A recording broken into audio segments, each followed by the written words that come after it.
Gak habis Fikri, di luar Naila, di luar Nurul. Nah, itu sih bagi ungkapan orang-orang yang nggak tahu tentang makanan ini. Awan juga nggak tahu tentang makanan ini. Banyak yang menyangka makanan ini terbuat dari kotoran sapi. Kotoran? Ya, teman-teman bisa membayangkan lah ya. Mungkin jangan sambil makan ya.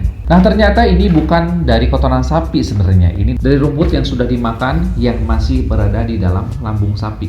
Yang disebut pagit-pagit atau trites.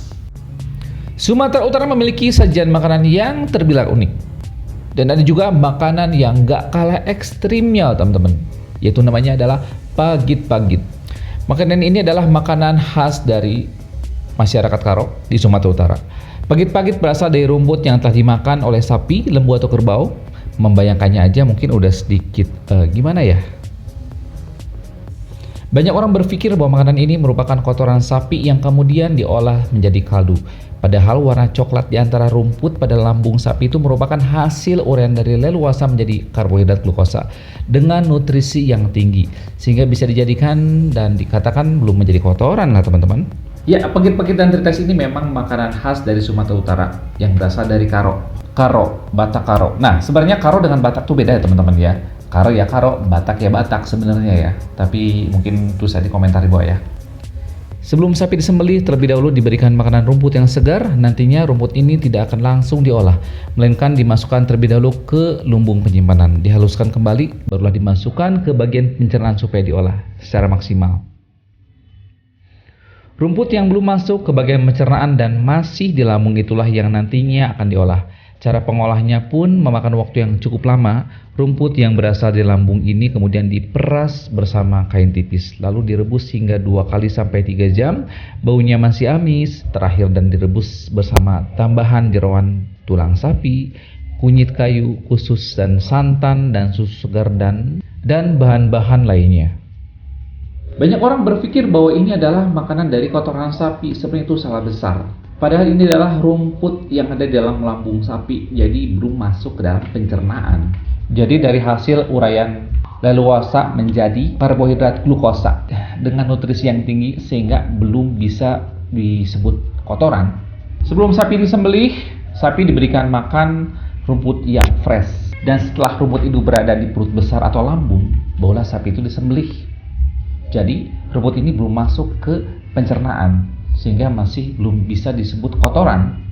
Secara visual, tampilan trites ini saat disajikan tidaklah terlalu menarik. Warna kaldunya yang agak kecoklatan ditambahkan aromanya kerap membuat orang enggan untuk mencicipinya. Namun jika sekali sudah mencobanya, katanya sih bakal ketagihan karena cita rasanya yang lezat serta kandungan gizinya. Seperti kata pagit adalah pahit, artinya ya teman-teman ya. Artinya adalah pahit. Makanan ini mempunyai rasa yang pahit, makanya ditambahkan dengan beberapa ya bahan-bahan makanan lainnya. Kalau sudah selesai diolah, katanya sih bisa menggugah selera. Mungkin ya, tapi bagi gue sih nggak tahu deh. Gue bisa bayangin lah ya teman-teman ya. Selain itu, kuliner satu ini mengandung zat tanin yang berkhasiat menyembuhkan MAH serta melancarkan sistem pencernaan. Siapa sangka katanya makanan yang satu ini memiliki manfaat baik untuk kesehatan. Katanya makanan ini dipercaya sebagai obat penyembuh MAH, melancarkan sistem pencernaan, dan menambah nafsu makan. Hal ini karena kandungan tanin yang cukup tinggi. Biasanya kalau tanin itu dia untuk penetralisir kolesterol teman-teman. Di Medan hanya secuil rumah makan khas Karo yang menyajikan trites sebagai bagian dari menunya, sehingga kuliner ini termasuk makanan yang langka. Namun di tanah Karo, kuliner ini mudah banget didapatkan. Nah, sebenarnya kalau ingin mencicipi makanan ini sebenarnya agak susah. Biasanya masyarakat Karo ini membuat makanan ini pada event-event tertentu, pada hari-hari besar tertentu, pesta budaya, pesta tahunan, atau pesta pernikahan. Sebagai salah satu warisan leluhur Karo, trites atau pagit-pagit layak untuk dipopulerkan dan dilestarikan. Siapa yang tahu di masa depan kuliner satu ini bahkan mengikuti jejak Dayok Nabi Natur yang ditetapkan sebagai warisan budaya tak benda. Sekali lagi jangan mengartikan bahwa pagit-pagit ini berasal dari kotoran sapi ya teman-teman ya, tapi dari rumput yang diolah di dalam perut sapi. Nah, gimana teman-teman? Mau coba? Langsung datang aja ke Karo ya. Kalau gua sih kayaknya jangan dipikirin bahan dasarnya aja ya, langsung makan aja ya. Jangan lupa share like and comment. Yang belum subscribe dulu, jangan lupa pencet loncengnya biar gue bisa ngasih notifikasi video baru buat teman-teman. Oke, see you, bye bye.